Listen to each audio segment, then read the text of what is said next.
Today, a pilot was born. I'm excited to introduce today's guest, Tiffany Walls-forte. She's a firefighter and she actually drove here straight after her discovery flight. So, new student pilot, Tiffany Walls-forte. What's up? How you doing, Tiff? I'm good. I'm real good. I'm still in the sky. Awesome. I'm So still in the sky. let's jump right into it and talk about it. Let's do it. What initially sparked your interest into getting into aviation in the first place? I mean, I've always wanted to fly a plane. Always. I mean, being a passenger on a plane is not my favorite because I get dizzy, right?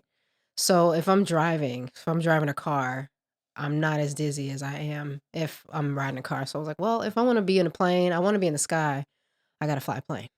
Right. That You makes a know? lot of sense. Oh, no, definitely. I Yeah. understand that because in the passenger seat, when someone else is driving, if they're driving aggressively, you get tossed around, you feel sick. But then Right. if you're in the driver's seat and you're driving around aggressively, like you can anticipate I what's know going to what's happen. happening. So you don't. I Exactly. know what's happening. No, Yeah. that makes perfect sense. But I love the sky, I can stare at it all day, it's vast, it's such a space to just be in. It's unexplored, and it's also something that's really intimidating too, which is kind of wants me to, drives me to do it as well. So yeah, a couple years ago, I went out to the Oakland airport and kind of pushed a button to see where I could learn how to fly a plane, and they pointed me in the right direction. I was like, okay, not yet. And here I am now, just at a different point in life, and able to have the time and the finances to do it, and the willingness and the readiness to do it. So Perfect.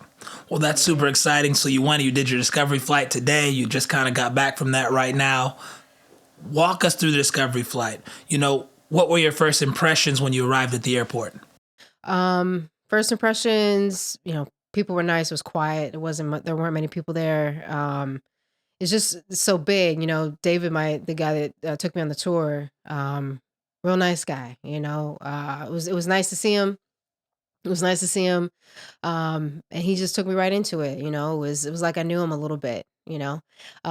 Talked about the planes, different planes. There was a Cessna there. Talked about like the T bar or whatever. What's the type of plane that the Cessna is? It's on the top. Oh, it's a high wing. The high wing, yeah. The high wing versus the low wing, and just like pointing out things that I'd never really thought to look out for. He went over the whole like checklist before getting in the plane, which is something that we do at work. If we're gonna drive, we're checking out the rig. So it was like okay, yeah, this makes sense. So some of that just kind of came like pretty natural to my mind, like why it makes sense. Checking the fuel, checking both sides. One side had less fuel than the other side, and just I had questions about some of these things, and he was just really receptive and answered them. Um, yeah, and then we got in. He did his checklist, told me when just keep it quiet so he could check in with air traffic control, and then I took off. You took off. I took So off. he let you do the takeoff. I got controls. Oh, that's awesome. That's Yep. awesome. So Yep. as you took off and you're running, taking off down the runway, you're picking up airspeed. What are your thoughts? Man, what the nice thing about it was is I didn't have many thoughts. I was just there. I just felt really present. I felt comfortable, at ease. I think just with him going over a lot of stuff just before, it felt really natural. Yeah. I'm trying what did I think about? I was just like, here we go. It felt really good. It felt really good. It was kind of like surreal. I'm like getting ready to pull up, take this plane up into the sky. Yeah. I was excited. I felt excited. I felt calm. I felt just like so happy to be doing something I've been wanting to do for a long time. Okay. You know? Definitely. That's what it I get that excitement 100%. yeah. So as you felt the plane lift off the ground, like what went through your, yeah, exactly. Yeah, that's what it was. It was like it was expression for sure. I was expressing myself more on the inside, but just like, what? I'm taking this plane. I'm flying a plane right now. Right. Just trying to be aware of what I'm doing, like feeling the controls, like how easy it is to move them and how much they respond. Right. Like that, just feeling the plane out, understanding what my feet are doing. Like I was able to steer a little bit onto the runway and feel that out. So that was nice. And then we took off. Once we got in there, once like taking a look at the screens and feeling the differences between, you know, wanting to overcorrect a little bit. Right. Like I could feel how like holding on with both hands, I was trying to do too much. And he just was like, use your fingers. Just use these two and I was able to keep it there. Checking out the horizon and um yeah, I was just in it. It felt good. It felt really good. It was a lot of fun. Definitely It was a that lot of sight fun. picture as you were climbing. And this was around noonish, right? Yep. So sun's high in the sky Yep. and you were flying out of Oakland today, correct? That's right. So as you take off and you start to climb, 100 feet off the ground, you look to one side, you're seeing mountains. You look the other way, you're seeing water. You're just looking at the bay. Right. I'm like, okay, I've lived over there. I've lived over there. I'm seeing all these places that I'm familiar with. Right. Like I'm way up here looking at this. I'm seeing all these rooftops and thinking about my job, being a firefighter, I'm like, okay. So that was kind of interesting to have that perspective. I used to be afraid of heights, so this was something different. You know what I mean? To be in this plane with one other person, Right. And it's a little plane. little bumping up shoulders. And if it gets bumpy in a 172, you feel it. Oh, Yeah, it was beautiful today. The weather was great, clear. There wasn't a lot of wind, so it was really smooth. It was a really good introduction to this process and learning how to fly. I'm really with it. We went over. I could see the currents in the water.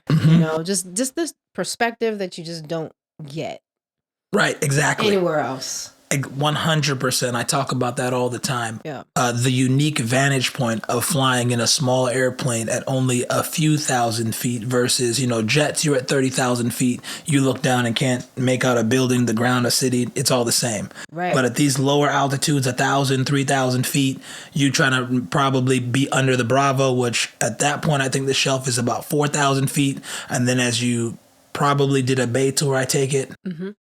So then the shelves kind of move up and down from there. So you're really low and you're looking at all these landmarks that you recognize very well and have never seen from that unique vantage point. Exactly. I'm like, are we high enough? We were like 2,500 feet. Yeah. 2,600 feet. And we flew over the bridge, over the Golden Gate Bridge, and then down over like China, Baker Beach, and, looking at like the grid, stations. Then we were down close to Pacifica, which was cool. And it was like, we're already way over here, It's like that. Which would take forever to drive for some reason. It feels like it takes 2 hours to drive that distance, but you fly, you're like, wait, this was 26 minutes. We're here. Well, we may as well go have lunch somewhere. What are we doing?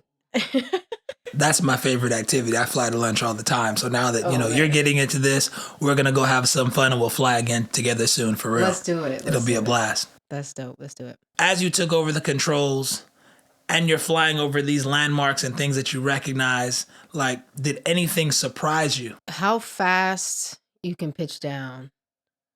That like and how you realize how much it's happened after you recognize it. You're like, oh, I've been doing this and I haven't noticed it. Yes. That I was like, okay. It took me a couple of times. He was like, all right, pull up. I pull up and I'm like, oh, I see that. I see how I was, crossing that line of the horizon. That, and then also what was surprising is how well it just stays still. Like you don't have to keep doing stuff to control the plane. You can just kind of hold it there easily.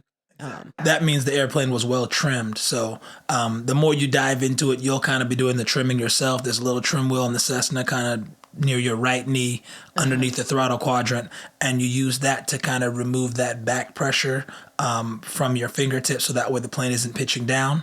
So you'll roll the wheel a little bit forward if for some reason you were climbing, and that'll make that adjustment so now it's less active in terms of pushing and pulling. Now you're just touching it with a finger, 2 fingers, and kind of feeling, looking at the horizon, looking at your altimeter for your altitude. But that is so right, especially like when you first start out, even if you've been flying for a while, if you're not paying attention to your altitude and you're just kind of moving around, you look back down and go, wait a minute, I've descended 250 feet and didn't even notice. Right. Yeah, so it's that's the active part of the process, because the plane pretty much flies itself. Yeah. Now you just kind of have to guide it by looking sight picture outside the plane, verifying what your eyes are seeing outside the aircraft, then look back inside the aircraft.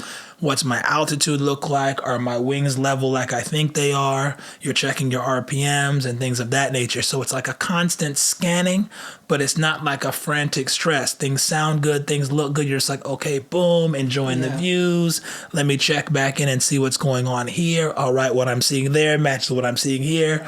We're good to go. Let's enjoy. Totally. Yeah. Which was kind of like driving, like the scanning, right? We're driving in traffic with cars. And then in the sky, we're checking the screens, the different screens and the Garmin's. And um, I've like just listening to David, you know, communicating, paying attention to the map that he had on his phone to see, which flying path to stay out of like Oakland's air traffic Right? area. Like just understanding that there's always a starting point to learning something, and I'm right before there. I'm putting my shoes on.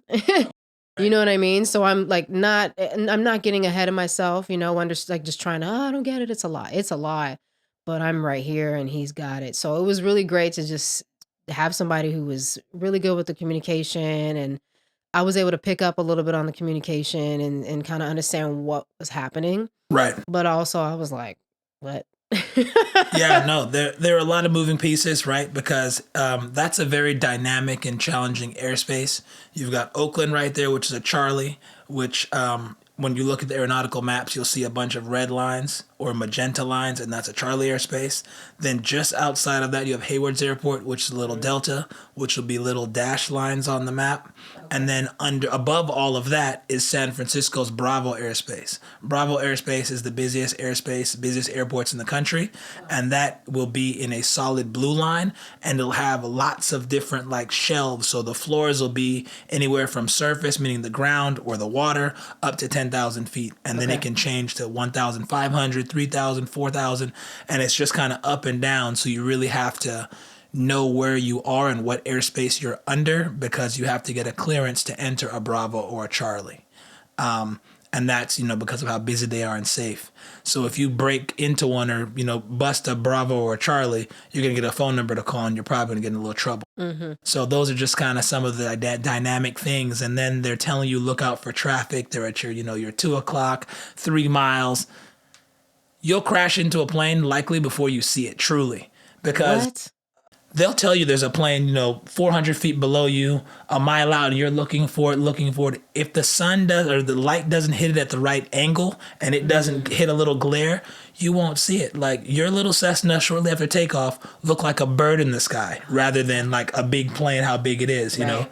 30 something feet wings. No, it looks like a bird. Right. When we look up at jets that you're looking at, we're in the city Right. looking up and they're at like 5,000 feet already, they look small. Meanwhile, this is a 737. It's massive, Right. you know what I mean? Yeah, So yeah. that's something that's very unique and challenging, is finding traffic when you're looking for it. Yeah. Yeah. And they would give him direction like, something, something. They give them like a heading. Bravo, this, that, over the Coliseum. Yeah. So we would fly over the Coliseum and, just, so we're to go right over the Coliseum. It's like understanding the direction is that it's quick and you got to pick it up. Yeah. You got to pick it up, give it back. And like you're saying earlier, is just like hearing the information, well, understanding what you're doing, asking, telling this is what you need to do, then verifying, yes, do it, and then you're repeating it back. Like you know, it, it's kind of contradicting because there's not much happening in the sky. You know what I mean? In comparison to like all the being in cars and driving a vehicle, you see all the stuff, but when you're up there, you're like, can I just go? You know what I mean? Yeah. Yeah. But like you're saying, way different, way faster. Yeah. Things happen quickly. And you just have to, you got to think of like airspaces as imaginary walls. You can't see them, but if Okay. and when you hit them, somebody's gonna call you and be like, "Yo, we've got some problems." So that's kind of one of the unique things. And I remember in the beginning, starting my journey, it felt like drinking water from a fire hose, just because there's so much information coming at you. Yeah. So Yep. Yep. Taking it slow. I'm excited to take the next steps and get some more information and, figure out when I can do it. take the lesson. Like you're saying, do some stuff online and just learn what I can, while I'm at work or whatever, and then taking lessons. Definitely, I'm intrigued. I'm biting on. I've latched Okay. on. Perfect. Yeah. In that flight, what was the most memorable moment for you? Yeah, probably just flying the plane, like he's like, okay, I'm gonna leave it to you. I'm gonna give you controls. You got controls. I got controls.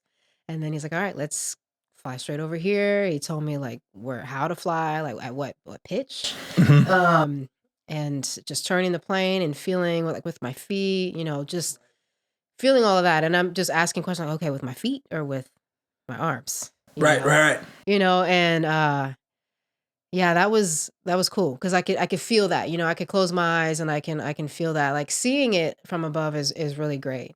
But after I've processed and taken in just being in the sky, being above this huge city, both of them, Oakland, San Francisco, how quickly we could get to somewhere and Right. like having that perspective was really amazing. But being able to do this thing that I've always wanted to do. You know what I mean? Oh, yeah. And to feel what that feels like. Hmm. To feel how I felt was great. How did you feel? The excitement, the like light, the just so present, and that's probably the best part. Just being so present in something because, safety purposes, learning something, but just because of how cool it is. It's so cool. I felt it was amazing. I'm really excited about. I'm so happy that I was like, "Man, I'm gonna do it. I'm gonna, send this email." And he reached out so quickly. And a week ago, I was just like, "Oh yeah, I'll think about it." And then here I am today talking about it. Right, ready to get back in the Being up plane there, and fly again. flying the actual, like me myself flying the plane. Right, like they let you fly the plane. That's what I'm Right, saying. exactly. That's what I'm saying. So you I know what drive else it fire feels like. engines and fire trucks, and now you're flying airplanes, and you're just driving these big, incredible vehicles, taking off, stopping, Right. pumping water. You're checking You know. fuel. You're like, all right, some of this is like my work process. Some Yeah. of this is like, Right. and then at some point it's gonna feel like I got it. Got Like, it. I'm there. I'm understanding this. This isn't. Yeah. It's not feeling too fast. And when that starts to click and starts to happen, you're gonna be like, I love this even more. Yeah. Like, this is all I want to do. Yeah. Nothing else matters. Yeah. Like, I can feel that. And it just kind of goes hand in hand a little bit. Like hearing radio, being able to keep up with radio and respond to radio, it just it's all relevant in some way. I mean to us and our right. job. So it's cool and I want to learn how to drive as many types of vehicles as I can. Oh yeah. Motorcycle, car, plane, engine, truck. So, have you given any thought as to where you want to do your training? Um I mean, for now, my introduction was Oakland. I enjoyed learning from David. I really was able to like understand what he was saying like pretty easily, and I liked him. I'm sure I'll like meet other people, Yeah. and I would like to learn from other people too. But probably Oakland. I mean, I live in Oakland. It's right there. Convenience is huge, especially with traffic. Down the street. And the fact that it's a big airport with a in a big airspace, it's really neat learning in those type of environments because there's so much radio traffic going on. You have to decipher what's for you, what's for somebody else, and then when you get to a point where you start to recognize that call for someone else is telling them to do this. I get what they're being told. Yeah. And then you hear someone else and they're doing this, so they must be over there. And here's what I'm doing. So now you have the picture. And even though you may not physically see the planes, you have a great idea of where they are and what they're doing. Yeah, totally. Hearing these, big airlines talking to them and being like, oh, okay, they're telling them this, and kind of being able to see a picture, like glimpses of a picture. Right. It's like, oh wow, new respect, Oh, yeah. respect for air traffic controllers and for people that are like flying planes, little ones to big ones. It's a new respect. Yeah, It's the most amazing hobby obsession that anyone can have, and I'm not just saying that because I fly, but like, whoo, you don't know what you don't know until you know it, Yeah. and then you're like, this is awesome. Yeah. And it's not as scary as one might think. You know what I mean? Like you're, oh, a small plane or, whatever. Like I felt fine. Like there was not one point where I was like, okay, I gotta get it together. I was ready to go. Right. And so you didn't feel nauseous or any of that, which I know you had mentioned before that you get car sick sometimes, so motion sick. So like you didn't have any of that. Oh yeah. I mean, I grew up getting motion sickness. Just it's a given. If I'm not driving, it's gonna happen. So, and when I get on planes, it's gonna happen. So yeah.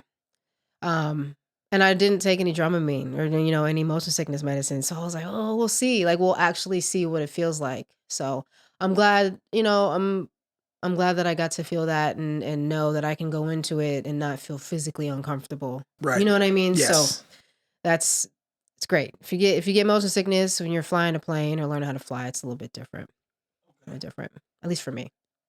100%. Yeah. If you get any type of motion sickness, flying in a little plane can easily do it to you. Trust me. I don't get motion sick, but there have been times where even I was like, "Yo, this is something's going on here." So Yeah. Yeah. I can relate to that part. Yeah. And then, do you anticipate any challenges with balancing like flight training and then work, or you think that shouldn't be too much of an issue?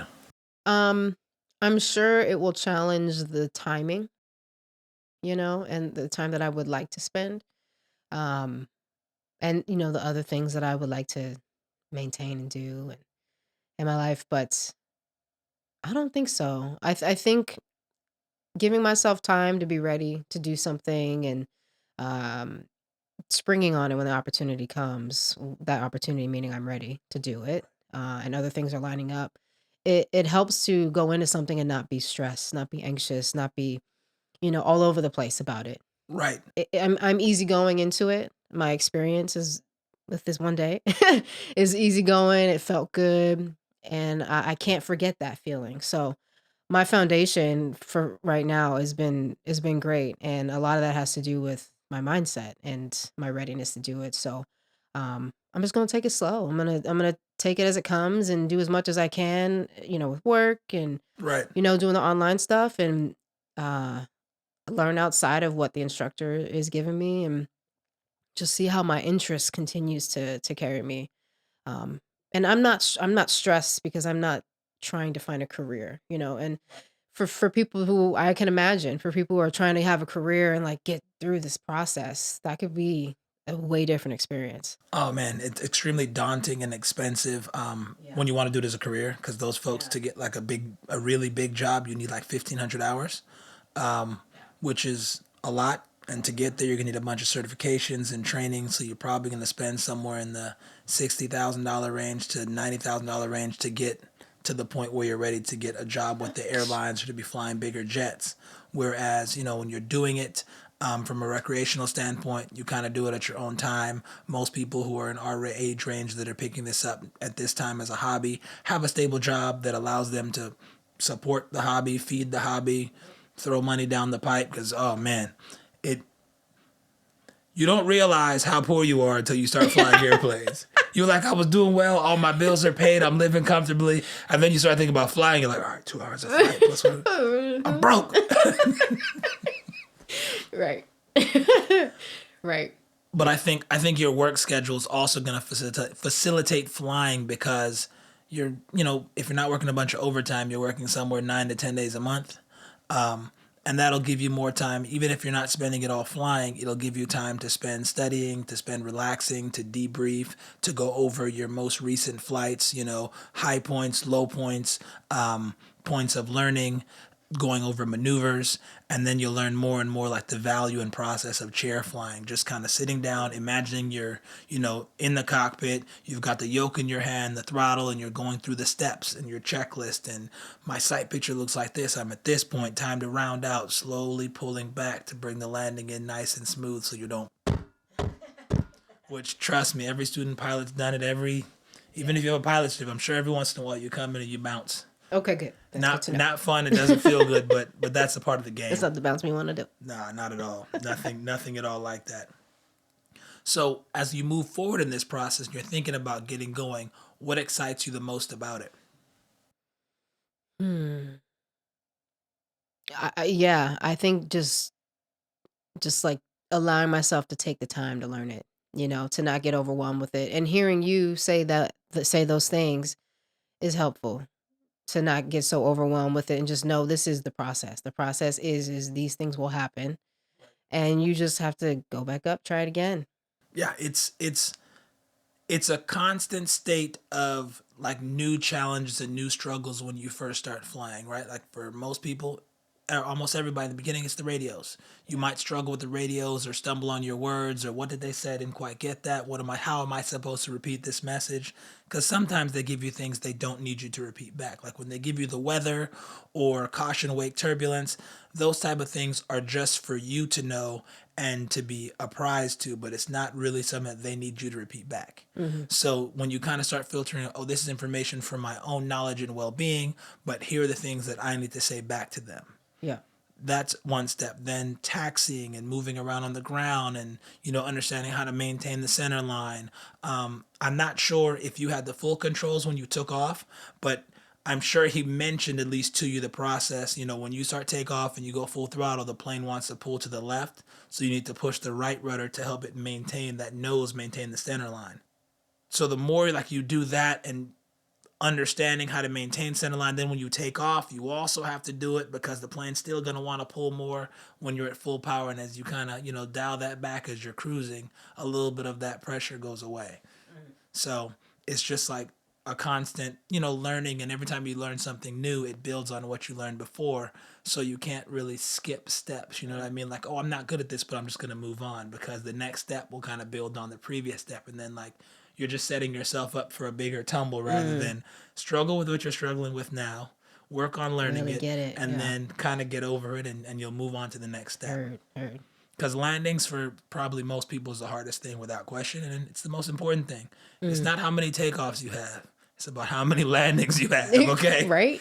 So there's a funny joke that people Yeah. make. They say any landing you can walk away from is a good landing. Technically, that's true, but like Not for you. if you come in and you're bing bing bing, I'm probably not getting to play with you again. We're not doing that. Thanks, but I'm good. Right.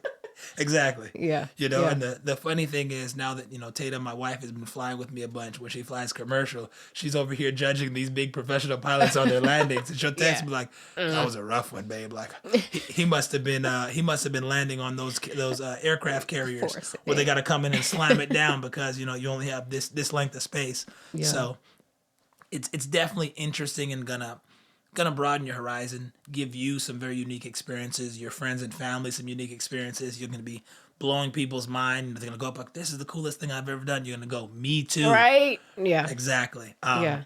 So like, what does that look like for you? Like, what are your goals in aviation? Where do you see yourself like after you get your pilot certificate? I'm thinking I just want to play around. I just want to go visit different places. And that's kind of what drove me to do this now is if I want to go over here, I can just get on a plane eventually, right? Get on a plane, go, and not have to be in traffic. You know what I mean? And have some people come or a person or whatever and just enjoy myself. So like visualizing these different events in my mind, there's a plane involved.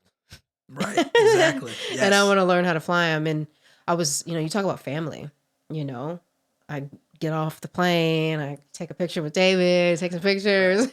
And then I'm like, I gotta call my brother. So I called my brother, my twin, he's working, so he didn't pick up, but I called my mom, which is probably the first person I should have called.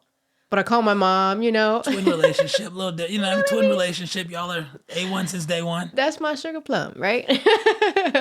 I call my mom and I'm like, she tells me how her day's going and she's like, how are you doing? What you up to? And I'm like, oh, I just flew a plane.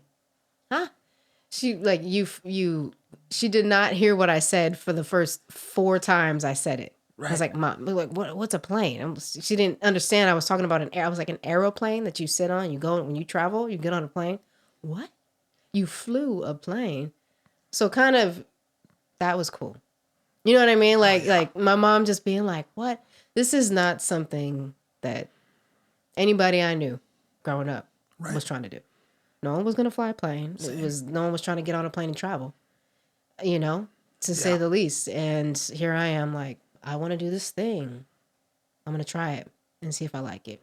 Oh yeah, You know? I'm super pumped for you. I've got so many recommendations as we start Yes. getting closer.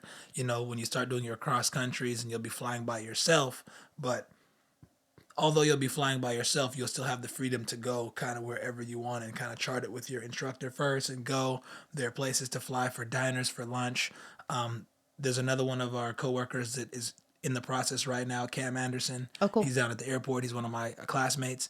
He just got all of his hours and hit all of like the requirements, but he's just busy right now with moving and life and school. He's doing school online, trying to finish up his AA. So he's like, I'm gonna try to push to get my check ride done closer to April. I'm like, bro, you're there now. Like, just study and try to get this thing scheduled, and maybe you can knock it out around your birthday. His birthday and mine are like a day apart in Okay. February, so like Oh, so I'm okay. like, if you can get that knocked out in 3 weeks, then you can go back to focus on all that stuff and be done. And when you want to unwind, you get up in the plane and fly somewhere for brunch or for lunch, and you'll be able to take your wife and Lily and just kind of go. I think the freedom that it awards you is unique and amazing, and you'll meet a bunch of people along the way because there's a lot of little airports throughout Northern California that have diners on the field.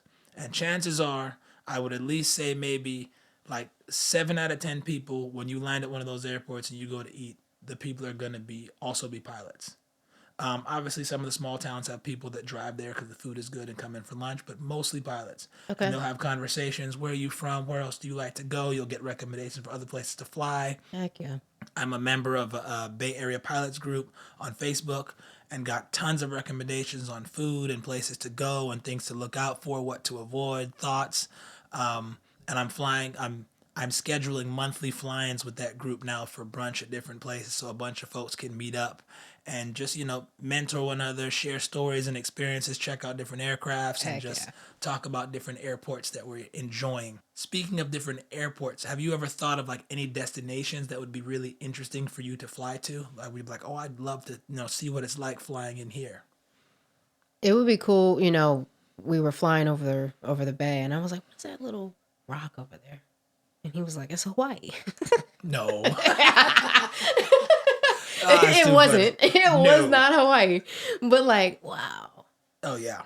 To fly into a place like Hawaii, to be above, to see volcanoes and, Mm-hmm. the different hills and mountains, like just the terrain, that That'd would be be neat. That'd be the really neat. Yeah. water, You fly beautiful commercial water. out to Hawaii.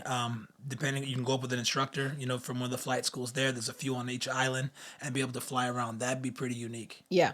I think that would be cool to hop around. Yeah. Yeah. That would be pretty cool. And then go back on the ground and get in the water. There it is. Do some surfing Yeah. or, on my knees because I'm not quite on my feet yet, but I don't know. I've never tried surfing. It sounds challenging, but hey, after doing this, I think it's something that you'll be able to, Yeah. at least go. I'm mentally strong enough to figure it out. Yeah. I failed so many times in this flying thing Yo. before I finally got it. As you embark on this journey, one of the most important things to remember is that although you're gonna struggle with certain things, there's some days like flight training is just not gonna go well. You're gonna be kind of, in some ways, like defeated and frustrated. One of the biggest things to think about is like part of your growth in becoming the human being you are now. Like when we were little, when you're a baby, it took you somewhere between 10 and 15 months to be able to walk. 15 months and 2 years to be able to like actually be talking sentences and being legible, and you'd mumble and stumble and people are like, oh, just okay, yeah, baby talk, and then finally you're speaking, you know what I mean? Yep. Before you started walking, you were crawling. Before after you're crawling and you start stumbling and trying to stand up and you end up wobbling, falling on your butt. Flying is just like that. So resilience, sticking with it, those are things that are going to take you a long way. Also making sure that you take it seriously and do your part, because everybody wants to fly, right? Like that's the fun part. Yeah. What people don't want to do is sit there and do the book work and do the studying and read the checklist and read over the maneuvers. Doing those things is what's going to set you apart, and like that'll make the difference between a student who learns quickly versus a student who doesn't. Like if your instructor says next time we're going to go over this, or this is what we have planned, we're going to do these maneuvers, I'd like you to go home and study them. If your flight's the next day, maybe you only get to look over once or twice. But if you're flying a couple of days in advance, you know what I mean? So that's why I think flying twice a week, but being able to kind of space them out 2-3 days is just enough time so that way those 2 days off, you can debrief, understand what you did wrong, and then start preparing for the next lesson, looking over the steps of that maneuver. You'll have them written down in a FMG flight maneuver guide, so you look Okay. over that.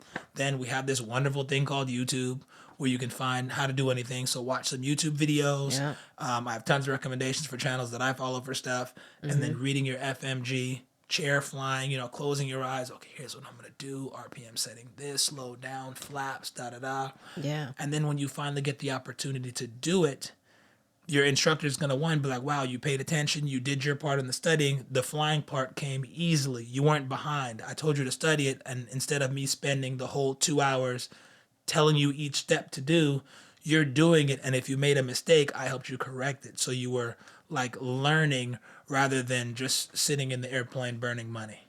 Mm-hmm. Most of your learning takes place on the ground, not in the airplane. Okay.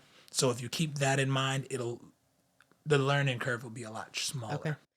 Yeah. I mean, you have been great. I reached out to you when I booked the Discovery flight. I was like, okay, let me reach out to Osa and let him know. And the information that you've given me, the things to think about, the things to kind of get acquainted with, has really been helpful. So I appreciate that. That really set me up for a really great experience today. Well, again, I don't want to give you too much where you're like, oh my gosh, I'm studying all types of stuff and I've been studying it. It was just a few things to kind of give you an idea of what to expect, what to know, what to look at, and have a few ideas. So not everything's not like, oh, it's more like, okay, I understand some of these things, Mm-hmm. and then the rest of it's just kind of going. But it's a blast, and I'm glad that you've gotten going. The whole purpose in me doing any of this, starting a podcast, sharing my experiences in aviation, and logging all my flights is to inspire more people to get into aviation, to share my love for it with others. It's not like look at me, I'm so great. I'm not. I'm still learning myself. I give myself almost a C grading on every flight I take. I'm almost never satisfied with like what I do. My wife like, oh, that landing was fine. I'm like, I didn't like it. So, you learn to be your own harshest critic. Yeah. And it's not from a place of self-hate. It's just from a place of like, I can do better. Like I think I can be better. And once you start doing that, things will start clicking. You'll start holding yourself to like more strict standards, and that'll just make you better and better. Okay. So then, like moving on from here, some recommendations for like student pilots or for the process, like the discovery flight. Mm-hmm. Tiff, I always recommend the discovery flight being the first step for the reason of maybe you hate it. Mm-hmm. So why would you invest money in something you hate, already and you haven't even tried it? So do Totally. that first. Then the next step is getting your medical done. Okay. Because before you have a medical certificate, you can't fly alone. You can do all the training with your instructor, but you won't be able to get your license or do any of your solo flying. So that's one of the things that I tell people to always look into, especially well, for you just kind of want to fly recreationally, so you'll get a class 3 medical. Those are pretty easy in comparison. Like they're not as stringent on what they're looking for. But if you want it to be like an airline pilot, you need a class 1 medical. If that was like your goal to be an airline pilot, and you're doing all this training or you're paying all this money and you can't even do that because you can't pass the medical, then like you need to reevaluate your goal and go, all right, well, I guess I have to get Totally. a class 3, and now it's just flying for fun. So at Yeah. least know what you're capable of before you start shelling out money, right? Got it. And then the next step I always tell people is ground school. This is where you're going to learn all the concepts of flight. You'll learn all the flight regulations, things you can't do, why, you know, the different equipment on your aircraft that is required. You'll learn weather minimums, understanding all the different things that come together to being a pilot, different pieces of the puzzle that you have to put together before you just try to fly from A to B. Yeah. That's where you're going to learn all of that information. And the best way, in my opinion, to do so is to do so online. I think online Okay. ground school gives you more flexibility and it's a bit more cost effective. An online ground school is going to run you like 250 ish Okay. versus if you were to like do that same ground instruction with an instructor physically in person, you're gonna pay probably $60 an hour, and it's probably gonna be about 15 to 20 hours, which isn't bad, but I just think it can be done a bit more cost efficiently and at your own pace. You can do it at night, you can do it in the morning, you know what I mean, whenever you want, Okay. and then you'll be able to take a bunch of different FAA practice tests and go forward, and then take the full shebang once you get your thing signed off. So for me, I did Part Time Pilot was the company that I used for my private pilot, and I like them so much. I'm actually using them again now for my instrument rating ground school. So for Okay. IFR ground school, I'm using them as well. Great community. The CFI, his name is Nick. He actually does like weekly Facebook live sessions where you can Oh, go on nice. and be like, oh, here's some stuff I was struggling with. Can you explain this? And he'll be like, oh, no problem. He'll put it up on the board and there'll be other students in there asking questions and listening. Interesting. So he That's did cool. a good job of creating community. There's a bunch of like other different things you'll get: flashcards, study guides, a bunch of different practice tests. You have videos if you learn that way. You have the written word, and then you can just learn audibly. So whatever works best for you or whatever fits where you are at the moment. Maybe Okay. you're somewhere loud and busy and you can't hear, so you're like, oh, I'm gonna read. Then you lay down in your bed and you got your headphones and you're like, all right, I'm gonna listen or I'm gonna watch. So Yeah. for me, I found that really useful. The study guide was great, and then of course all those flashcards, because you're about to get hit with more acronyms than you know exist. It's like acronym hell. Truly. Yeah. 8 tomato flames and this, that, and the third. You're Oh, gonna be what? like, what? Are you kidding me? Yeah. Okay. Ice flags and I say some of these things and I'm like, wait, what? What's going on here? What did I sign up for? So like you walked in the door, you're like, I want to be a pilot. You're gonna leave a meteorologist and a lawyer as well. I promise. You're gonna Okay. know all the rules and regulations that can get you in trouble, the things you can and can't do, and where they are and why. Okay. And you're also gonna understand weather. What causes thunderstorms, the different types of fog, icing, why that is dangerous. You're gonna understand weather front. So when you're watching the weatherman on the news, because in the firehouse the news is always on in the morning. Always. I don't watch news. I think news is useless. But anyway, when the person, I don't, because it's like a spin on the news, right? Because anything that is Yeah. on 24/7, there's not news on 24/7. At some point, it's just entertainment. So that's kind of what it is. So I don't bother. But anyway, when they're talking about cold fronts coming in, you're going to understand what kind of weather that's going to bring. Yeah. You're going to understand the different types of clouds, the different types of dangers that they bring, mountain flying and challenges. So that'll be really, really cool. And you'll be like, oh, yeah, well, here's what's coming and here's what you guys can expect in the weather the next 2 days. I'm like, wait, what? The weatherman was wrong, but you were right. And you're like, well, I'm a meteorologist now. You're right. I'm certified. Trying to prepare for the best flight possible, Exactly. knowing this information. Exactly. And then as you kind of move forward a little bit more, there are going to be, some other study material and tools that you're going to want to use as you start getting like closer to the check ride, the licensing exam itself. There's a book. I have a copy of it. I'll give you my copy, later when the time comes. But it's a book by Jason Shepard. I'll have to send you the link to it. But I believe it's like Zero Mike Alpha or something of the sort. He owns a 172. He's a flight instructor. He's got tons of really, really good videos on doing different maneuvers and different, checklists and items.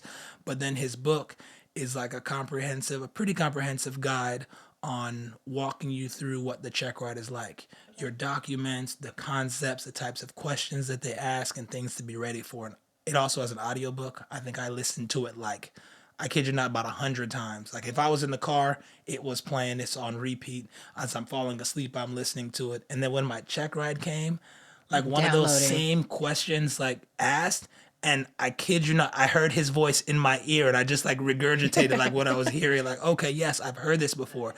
But more than like memorizing, he goes over the why. And the why is very important. Because if you just regurgitate something, at some point the DPE Yeah. will ask a question, your designated pilot examiner will ask a question that is kind of like prying to dig a little deeper. And if you Okay. just memorize rather than understood, they will kind of understand that and they'll keep going deeper and deeper to find, Right. what you actually know. Yeah. So I think Cool. that's very valuable. And then there's a book that you're going to be required to have, and it's a FAA. And this book is pretty much like the rules and regulations, and then all of the aeronautical manuals in terms of rules, regs, and then how to fly, what to look for. It's a big, most dense book in aviation, probably. It's, I don't know, about this thick, weighs about a ton, and backbreaker, it's heavier than a Scott for sure. But there are different versions of the book. You need obviously the newest one for 2025, even though regulations may not have changed. But I would suggest getting a version that is tabbed. So they'll have the different tabs and say like each regulation where it starts, just to make things That's a little helpful. faster to flip through. Yeah.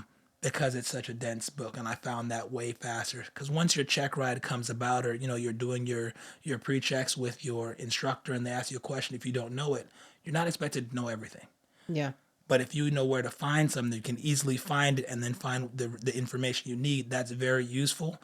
And the ability to do so is kind of something that your examiner will be looking for. Okay. You don't need to know everything, but let's say you need to know like 80% of stuff, and then the other 10 to 15 you don't know, you can find in the far end relatively quickly and read, find, and explain. You'll be good to go. Okay. And then equipment, everybody's gonna want a headset. I prefer having my own for like cleanliness reasons, right? There's different ranges, from $400 up to $1,500. I thought it was too much and unnecessary for a student pilot because statistically, about 70% of people who start flight training never finish and get their license. So that $1,500 is in some way like wasted, or you're gonna, you lost money because even if you resell, you'll sell at a discount. But also, that headset has great noise canceling. But as a student pilot, you don't want something that's going to completely get rid of the sound of the engine because that gives you cues. Like when you're descending, the airplane is actually also speeding up. So the sound will change. The propeller will get louder. When you're climbing, it'll slow down. The sound again will change. So literally you'll get to a point where, I'm not saying close your eyes when flying because I believe that's unsafe. But if you were sitting right seat next to me and I'm descending, you'd be able to hear it. And if I'm climbing, you'd be able to hear the change in the engine. So for that reason, I tell people they should probably get the David Clark H10 S13. Another big thing that's a true game changer for pretty much everybody is an iPad with FAA. You were talking about how he was looking at maps and traffic on his phone. What he had was the FAA app, which is a paid subscription available on your phone, your iPad, tablet. I think the tablet, obviously bigger than a phone, is great. So that way you can kind of see everything, zoom in and out. You get weather. Yeah. Anything needed, flight planning, weather, all of the information on your aircraft can be stored there. You can store your logbook as well, which is like your flight hours that you're logging. Super useful, great tool. Pretty much everybody that I know that flies any airplane goes, yeah, FAA's a must have. So for flight with an iPad, I like the mini because you're already in a small spot. I don't need a big one because it's already taking up enough space, and I have a pivot case for mine. Slide it in, suction it to the window. Now it's right there. I can be flying. Look, okay, boom. Oh, I need a new radio for the airport I'm going to. Hit a few buttons. Okay, boom. This is the radio frequency. Dial that in, and I'm good to go. It makes life super easy, and it's pretty much a must-have for anybody in aviation. And then the last thing, a pair of sunglasses. There's many different types of sunglasses to have, but the difference with like different types of sunglasses, all glasses are pretty light. Let's be real, like none of them weigh a ton. But polarized sunglasses aren't actually great for aviation for looking at little screens because the polarization kind of messes with the screen itself and it may actually turn things to look black so you can't see them. So a good pair of like UV sunglasses that was actually made for pilots with pilots in mind. There's a company called Flying Eyes. Okay. And that's who I wear when I fly. Tatum has a pair. They're great. They're super thin, so they're not going to mess with like the noise cancellation of any headset or any noise dampening you have. So there's going to be like no sound bleed, right? And the fact that they're light, super bendable, they won't break. You can damn near stomp on them and they'll be fine, which is great. They also don't like squeeze on your head because you have your headset on and sometimes you're sitting there like, oh, my temples are hot. It's time to land this plane. Yeah. This is not fun anymore. Yeah. You don't get any of that. So those are some things that I really look into and think that most people who fly should have in their bag. A flight bag isn't really necessary. I know a lot of people like have them. I have one personally, but a little $20, $30 JanSport does the same thing. The difference between a JanSport bag and a flight bag, literally the only difference really is the fact that a flight bag has like a little headset pouch specifically. But if you go and buy a headset, any of the ones that I've mentioned, they're going to come with a bag or a pouch of their own. So True. Yeah. JanSport, those things, a notebook, and that's most of what you need for flight training. Okay. So your flight bag has the glasses, headset, a notebook. I've got a notebook. I've got a headset. I've got like your flight school will give you a flying maneuvers guide. Okay. I have that in there, and then your checklist. Checklist, and yeah. then all of like your documents, because those have to be with you in the plane at all times. So I've Okay. got like a little, little plastic folders you can Yeah. slide, free loose paper into, and I've got my medical, I've got my certificate itself, I've got any and everything that's mine that needs, my driver's license. I've got a copy of that. Those things always need to be with me in the airplane. I've got those in my flight bag, so there's never any questions. And that's why I have like a designated bag. Like I said, you can use a JanSport, but make sure like the things that you have for flying are just for flying and don't get used for other stuff. So when you go to fly, they're in that bag. Right. Not like, oh, I don't know where I put it. You get to the airport, you don't have it. Now, Yeah. you've created unnecessary drama. Yep. So I just have designated stuff that lives in that bag, comes out to go on my face. When I'm flying, when it's not, it goes right back in the bag, and I never have to think about where it is. Yep. So Cool. those would kind of be my recommendations for gear and things that are extremely useful and will be helpful throughout your process. If you have any questions, as the process goes through, and you're like, all right, I'm at this point. Here's what I'm thinking. Here's what I want and why. I'll be happy to help you with that and kind of go over things with you. Thank you. So for you, what was your biggest takeaway from this experience? I do like it. Because it's like I knew that I could go up and be like, I just wanted to fly a plane one. And this year, we booked our room for Oshkosh, which is the biggest aviation convention on the planet. Any company that's involved in aviation in any way, shape, or form, you make headsets, you make airplanes, you make airplane parts, you make, software for pilots, sunglasses, flight bags, whatever it is. They're all Yeah. there showing their Cool. latest and greatest military flight shows, a bunch of different displays. So that's like a week of incredible fun. So we've booked for that. Don't know if I'm going to make it to Sun and Fun, which is in Florida. That's another basically the same concept, just different location. That's a little further, so I'm not likely to fly there myself, but maybe go commercial and check it out. But we're going to be flying an airplane to Oshkosh this year. Where's So Oshkosh? Wisconsin. So Okay. that's a long way, but I'm extremely excited. You're flying Can't it? wait for that. Yeah, I'm gonna fly to Oshkosh this year. That's so goals are being set, Damn. goals are being hit. I'm working on my instrument rating this year. You're gonna work on getting your pilot certificate.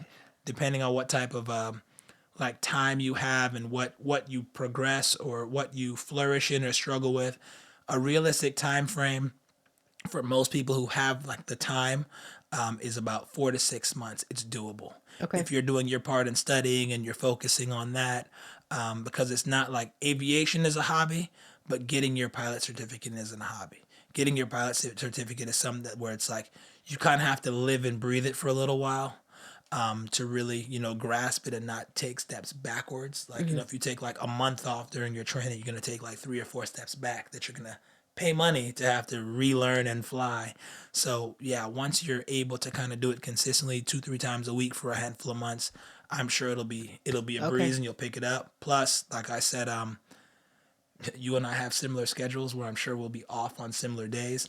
Although you can't log the flight time because I'm not an instructor, we can get up and go fly different places. You can, learn the process. You can do the radios where it's like, I'll do the flying, you just do radios. And that Okay. way you spent 2 Okay. hours just learning radios. Dope. And then you go back and you're flying with your instructor and you're like, I can now do radios in my sleep. So now I'm flying and doing radios and it's no problem. You know what I'm saying? Okay. Or we're flying somewhere and I'm like, all right, here's how the trim wheel works. And we're just kind of working on some basic stuff. We can do those things, no problem. You just can't log the flight time, but it's all about the learning and the lessons. You know what I mean? Okay. For people out there who are hesitant and thinking about getting their, at least taking the first step and doing that introductory flight, or as many people call it, your discovery flight, what would you say to them? Do it. That's it. I would just do it because the thinking and the overanalyzing and the trying to understand, you don't know if you don't move your body and do the thing that you think you want to do. You might, like you said, I don't like it. Doesn't feel good. It's not interesting. I thought it was going to be more of a thrill, whatever it might be, or it is more than what I thought. Right. You're not going to know until you do it. So do it. So get out there and try it. Perfect. Do it. Yeah. And, look up different places, like I live in Oakland. So I looked up Oakland. I was kind of familiar that there was a school there. I went to East Bay Flight. But there are other schools, so potentially even trying out different certified flight instructors. Yeah. Maybe a good idea too, to just kind of see what works better for you. The communication style that they have, that could be beneficial for people to try those things out. Definitely. But for sure, like just finding a place to schedule something, schedule it.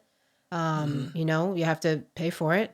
Yep. And then just do it. Yeah. Speaking of that, do Yeah. you know Emily Freeman over at Station 12? Yeah. So I her saw her lady, yesterday. Jamie O'Brien, Yeah. is actually a flight instructor. Yeah. And I trained with her for Oh. my last 2 months of training here at Concord. Okay. They live 10 minutes away from here.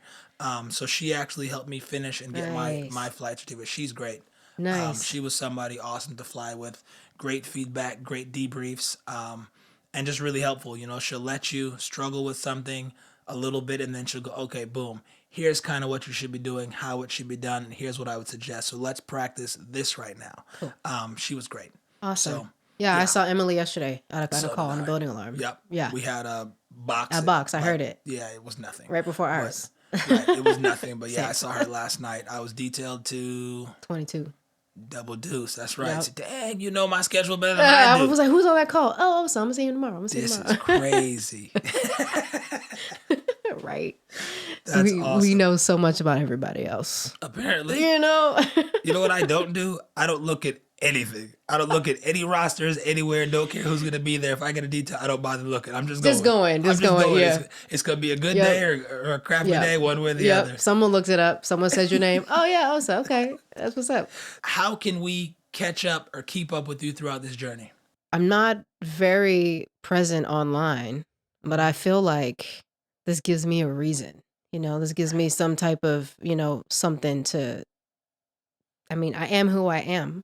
100%. You know what I mean? I represent a category of people that might not be represented as much in this world. 100%. And it's kind of cool to just to do it for me and also possibly for somebody else. So yeah, I'll have to update you on how that goes for sure. And then hanging out with you. I definitely think you should share your story, your journey, kind of how it goes online. We'll definitely have to tap back in with you a little, a few months down the line and see how it's going. Yeah. Get you back on the show and you can talk about, your progress, some of the things you've learned. And I'm sure the conversation will be far different because you'll, in some ways, be refreshing me on things that like I'm not super fresh on, or maybe like I forgot from my flight training. So I think that'll be extremely interesting. Yeah. Yeah. And you know what would be cool? I was thinking about is like you were talking about all these places you're going to, is to one day see the Aurora Borealis and be flying a plane. That'd be nuts. Yeah. A lot of people did that when it hit. When was it that people March saw 11th. here? A lot of people did that. Yeah. Or May 11th. May 11th. Folks were doing that and they had photos and videos of them flying and seeing it up on the East Coast and stuff. And I was like, that sounds epic. Yeah. I was in Calgary for that and I was able to see it. Yeah. What color? It was like red and green, mostly red and greens. I had to use my phone because the exposure, we couldn't see it. But without the phone, you could see where the saturation of color was. Okay. But you couldn't see the color. So with your phone, you could see the color. Copy. But it was beautiful nonetheless. What an experience. Amazing. I saw it when I was little. When I was a kid, I saw it coming back from Nova Scotia. We were in New Brunswick, I think. And we got out of the car and we're sitting on the side of the road. And it's just like waves in the sky. It was blue, red, turquoise. That sounds crazy. Yeah. And I love the sky. I love the sky. So to be able to be in the sky. Right. So this is why you got to tell your story, because you love the sky. You're not just going to be telling your story. You're going to be telling the story of the skies. Right. You know what I'm saying? You know what I mean? Yeah. That's We're always like, what do you want to do? What superpower would you do? Would you have? I would fly. Well, guess what? You're now starting to fly. So superpowered, check. Let's go. All right. That's extremely exciting. Tiff, thank you so much for coming on, sharing your story, your experience, and most of all, your excitement for aviation. I'm super pumped that you're getting into it. Thank you for reaching out to me with any questions that you had. Please continue to do so. We'll go fly together again soon. That'll be a blast. To you folks out there listening, anybody who's interested in getting into aviation, like Tiff said, just do it. If you got Nikes on, you know what to do. Just do it. Take the leap. If you got Nikes on, take the leap. Just do it. But nah, I mean, If you're already flying, then without a doubt, you remember this exciting feeling. You know the exact step, the phase, the feelings that Tiff is currently having. And it probably excites you a little bit yourself. As always, may there be wind beneath your wings. Peace.